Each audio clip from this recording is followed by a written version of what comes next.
नमस्कार दोस्तों, अगला न्यूज चैनल के प्रदेश बुलेटिन में आप सभी का स्वागत करती हूँ। तो चलिए नजर डालते हैं इस वक्त की प्रमुख खबरों पर। कैबिनेट मंत्री सौरभ बहुगुणा की हत्या की साजिश करने वाले लोगों के नामों का खुलासा। 20 वर्षों बाद दिखा ढेला नदी का रौद्र रूप, धनगढ़ी नाला भी उफान पर। सपा संरक्षक मुलायम सिंह के निधन पर प्रदेश में शोक। शीतकाल के लिए बंद किए गए हेमकुंड के कपाट। अल्मोड़ा जिला चिकित्सालय में मनाया गया विश्व मानसिक स्वास्थ्य दिवस। बारिश से मचा हाहाकार, रामनगर बैराज से छोड़ा गया 32,000 क्यूसेक पानी। कई क्षेत्रों में बने बाढ़ जैसे हालात। उत्तरकाशी के द्रौपदी डांडा पर्वत पर रेस्क्यू अभियान जारी। सोमेश्वर पुलिस ने बाधित सड़क मार्ग को खुलवाकर यातायात किया सुचारू। अब खबरें विस्तार से। कैबिनेट मंत्री सौरभ बहुगुणा की हत्या की साजिश करने वाले 4 लोगों के नामों का खुलासा हुआ है, जिसको लेकर पुलिस के आला अधिकारियों ने आज कैबिनेट मंत्री सौरभ बहुगुणा के साथ मुलाकात करते हुए सिक्योरिटी बढ़ाई जाने के मुद्दे पर भी चर्चा की। आज जो 4 नाम सामने आए हैं वो मेरी विधानसभा के एक कोटाबाग के व्यक्ति हैं, हीरा सिंह। उनके साथ कोई एक कैदी था सतनाम जो जेल में था, जिनके साथ उनकी पूरी बातें हुई। और एक कोई हरभजन है शायद सिरसा के, और एक गुड्डू करके व्यक्ति है, वो भी मेरी विधानसभा का है, गौघाट का रहने वाला है। इन चारों के नाम सामने आए हैं। लेकिन जो घटना मेरे समक्ष 4 तारीख को ये घटना मेरे समक्ष रखी गई थी, और मेरे शुभचिंतक हैं सितारगंज में, 12 साल से वो मेरे साथ जुड़े हुए हैं। उन्होंने मुझे एहतियातन रूप में ये बताया कि इस तरीके से कोई माहौल खड़ा है और आप प्लीज पुलिस को इन्फॉर्म करके इन लोगों को पकड़वाइए। तो मैं उनका भी धन्यवाद करता हूँ। और बहुत ही दुखद घटना है कि इस तरीके से अगर उत्तराखंड में नेताओं को या किसी भी राजनीतिक पार्टी के व्यक्ति को इस तरह से टारगेट किया जाएगा, वो गलत। तो उसी नंबर जितने मुझे मिले वो उसी ने दिए। फिर मैंने उसको एसओजी और एसएसपी को ट्रांसफर किया। मैंने उनको ट्रैक करो जरा क्या बात कर रहा है। उत्तराखंड में ऐसे कभी सुना ही नहीं आपने। लेकिन जब वो पकड़ना शुरू किया तो ऑब्वियसली वो शूटर तक पहुंच गया। यार बताओ, मुझे मालूम है हीरा सिंह तो मैं जानता ही हूँ, कांग्रेसी है मेरे साथ। जब वो आपके साथ परसों बैठा तब नहीं पता था। नहीं, 4 को ही बता रहा हूँ। लगातार हो रही बरसात से ढेला नदी और धनगढ़ी नाला उफान पर है, जिस कारण सुबह 4 बजे से वाहनों की आवाजाही इस मार्ग पर रोक दी गई है। ग्रामीणों का कहना है कि लगभग 20 वर्षों बाद ढेला नदी का इतना रौद्र रूप देखने को मिल रहा है। संवाददाता कैलाश सोयाल की रिपोर्ट। समाजवादी पार्टी के संरक्षक और उत्तर प्रदेश के 3 बार के मुख्यमंत्री मुलायम सिंह यादव के निधन पर कांग्रेस के वरिष्ठ नेताओं व सीएम पुष्कर सिंह धामी ने अपनी शोक संवेदना व्यक्त की है। मुलायम सिंह जी का निधन बहुत दुखद है। उन्होंने उत्तर प्रदेश के मुख्यमंत्री, भारत सरकार में मंत्री, अनेकों पदों पर रहे, और आज उनके निधन का समाचार प्राप्त हुआ।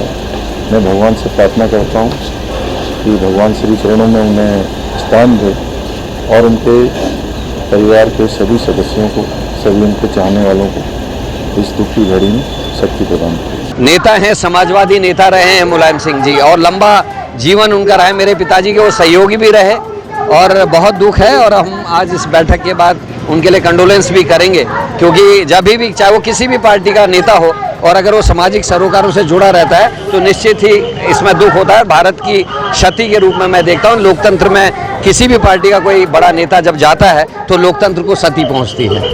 बहुत दुखद है। मुझे उनके साथ उत्तर प्रदेश की असेंबली में रहने का अवसर मिला है, और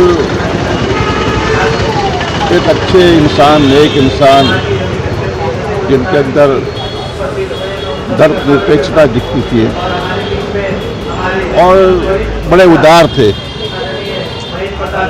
दोस्ती निभाना जानते थे। लेकिन आज वो हमारे बीच नहीं है। एक बहुत बड़ी कमी दिखाई देगी। मेरा यही प्रभु से विनती है कि भगवान उनके चरणों में, अपने चरणों में स्थान दे और उनके परिवार को इतनी शक्ति दे कि वह दुख को सहन कर सकें। सिखों के पवित्र धाम श्री हेमकुंड साहिब के कपाट सोमवार को अपराह्न में शीतकाल के लिए बंद कर दिए गए हैं। हेमकुंड साहिब के कपाट बंद होने के दौरान करीब 1500 सिख श्रद्धालुओं का जत्था अंतिम अरदास के साक्षी रहे।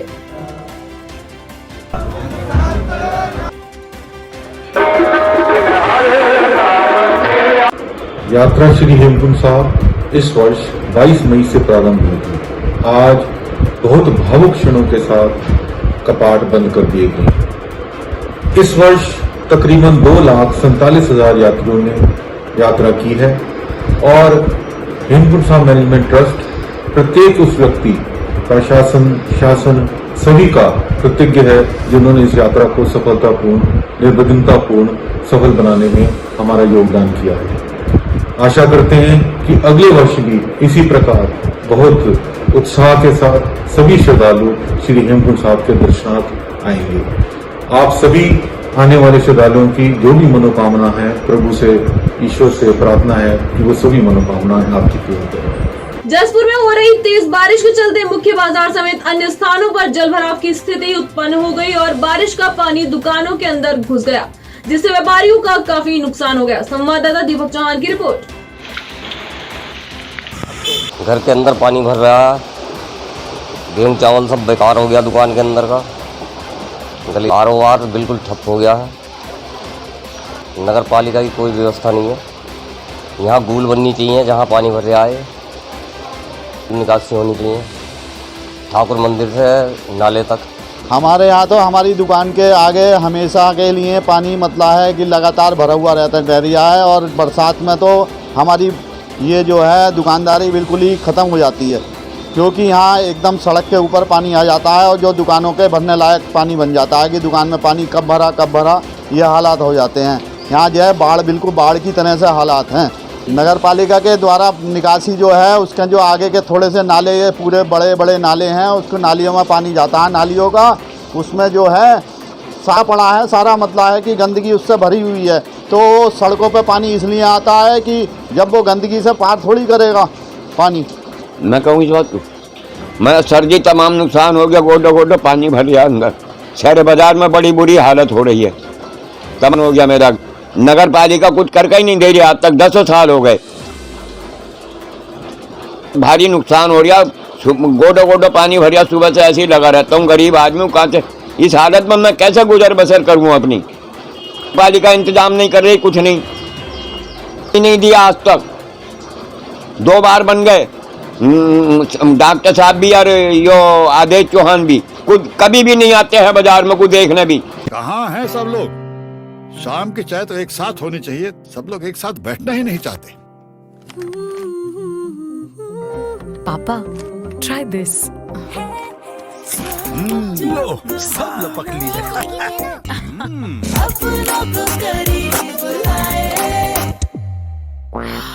ये क्या हाल कर दिया है रूम का? बस कल से चाय? कल से चाय मेरे रूम में। देवरपन नमकीन। को करीब अल्मोड़ा जिला चिकित्सालय में विश्व मानसिक दिवस मनाया गया। इस दौरान आयोजित कार्यक्रम के मुख्य अतिथि सिविल जज डॉक्टर रविशंकर मिश्रा ने कहा कि सभी को अपने मानसिक स्वास्थ्य के देखभाल की जरूरत है। इस दौरान जिला अस्पताल की पीएमएस डॉक्टर कुसुमलता, मनोचिकित्सक doctor Ritika, doctor Pranshu Daniel, ASHA कार्यकर्त्री व एमसीडी स्टाफ मौजूद रहा। संवाददाता हेमंत सिंह मेहरा की रिपोर्ट। बीते 3 दिन से हो रही बारिश से जनजीवन पूरी तरह अस्त व्यस्त बना हुआ है। बता दें कि रामनगर बैराज से 32,000 क्यूसेक पानी छोड़ा गया है, जिससे बन्ना खेड़ा और सुल्तानपुर पट्टी में कोसी नदी का जलस्तर तेजी से बढ़ रहा है। वहीं कोसी नदी में छोड़े गए भारी मात्रा में पानी से लोगों में डर का माहौल है। वहीं पुलिस प्रशासन भी मुस्तैद दिखाई दे रहा है। संवाददाता शुभम गंभीर की रिपोर्ट। नहीं, लोगों से ये अपील की गई है कि कोई भी लोग जहाँ पर जल भराव की स्थिति जैसे आती है वो तुरंत जो है उस क्षेत्रों को अपना छोड़ दें। वैसे मैंने बरैनी, बन्ना खेड़ा और ये दोराई तक जो मैंने जो है पूरा नदी का किनारा जो है अपने से भ्रमण करके देखा, लेकिन कहीं पर भी ऐसी स्थिति नहीं है कि किसी के घरों में पानी वगैरह वो है। थोड़ा सा जो है कोसी नदी का पानी बढ़ा हुआ है, लेकिन वो भी नदी से बाहर की तरफ कहीं पर भी नहीं आ रहा है, सामान्य स्थिति है। उत्तरकाशी के द्रौपदी डांडा पर्वत पर रेस्क्यू अभियान अभी भी जारी है, जिसमें लापता 2 पर्वतारोहियों का रेस्क्यू किया जा रहा है। जिलाधिकारी उत्तरकाशी ने बताया कि द्रौपदी डांडा में अब भी मौसम खराब है और बर्फबारी के चलते रेस्क्यू अभियान में लगातार बाधा उत्पन्न हो रही है। आज भी रेस्क्यू ऑपरेशन जारी रहा और कुछ बॉडीज को यहाँ ट्रांसफर किया है। कुल 5 शव यहाँ आईटीबीपी मातली पहुँचे हैं और अभी तक कुल 26 शव लाए जा चुके हैं।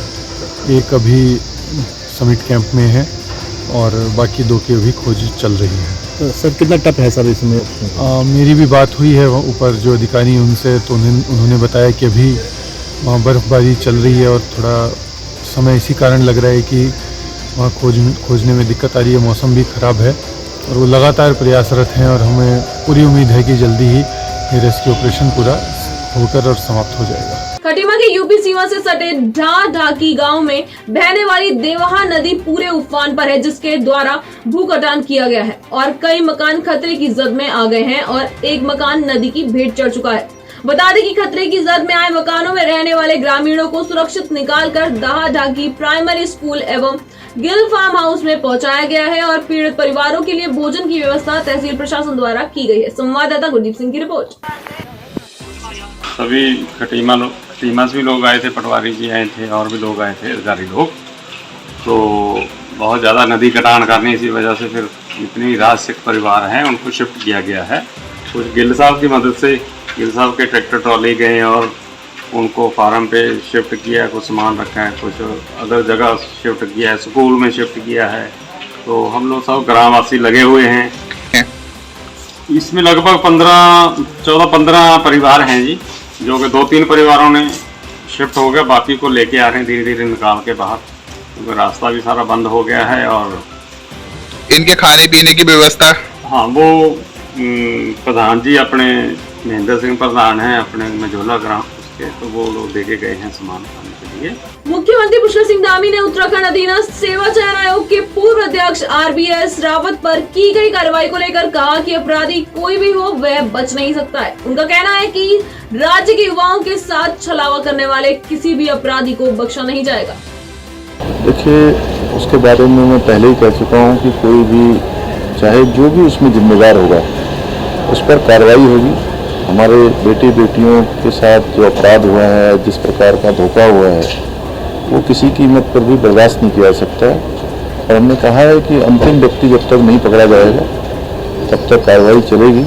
STF अच्छा काम कर रही है, लगातार कार्रवाई कर रही है और आगे भी कार्रवाई होंगी। और इसके पीछे हमारा हेतु है कि एक तरफ जहां आने वाले समय में परीक्षाएं बिल्कुल निष्पक्ष हों, परीक्षाएं पारदर्शी तरीके से हों, वही भविष्य के लिए ये एक हमारे यहाँ नज़ीर भी बनेगी उत्तराखंड के अंदर कि कोई भी गलत काम करने के बारे में नहीं सोचेगा, कोई भी इस प्रकार के अपराध करने के बारे में नहीं सोचेगा, कोई धोखाधड़ी की बात नहीं सोचेगा। इसलिए ये कार्रवाई लगातार चलेगी और जब तक कि अंतिम व्यक्ति इसमें नहीं पकड़ा जाएगा। बारिश के कारण जसपुर में फीका नदी उफान पर है, जिसके चलते तहसील प्रशासन ने फीका नदी किनारे बसे क्षेत्रों का निरीक्षण किया। संवाददाता दीपक चौहान की रिपोर्ट।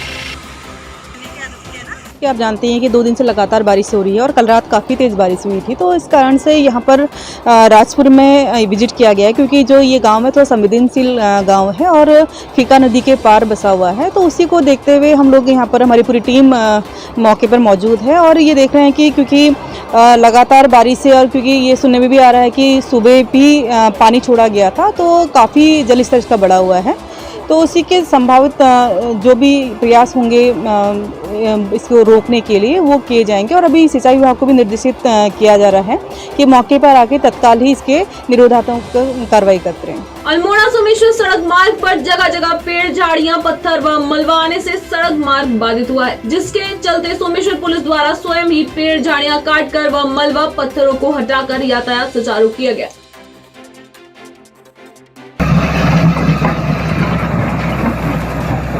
आज के लिए बस इतना ही। उत्तराखंड से जुड़ी सभी खबरों को जानने के लिए जुड़े रहिए सुराग लाल न्यूज चैनल से। धन्यवाद।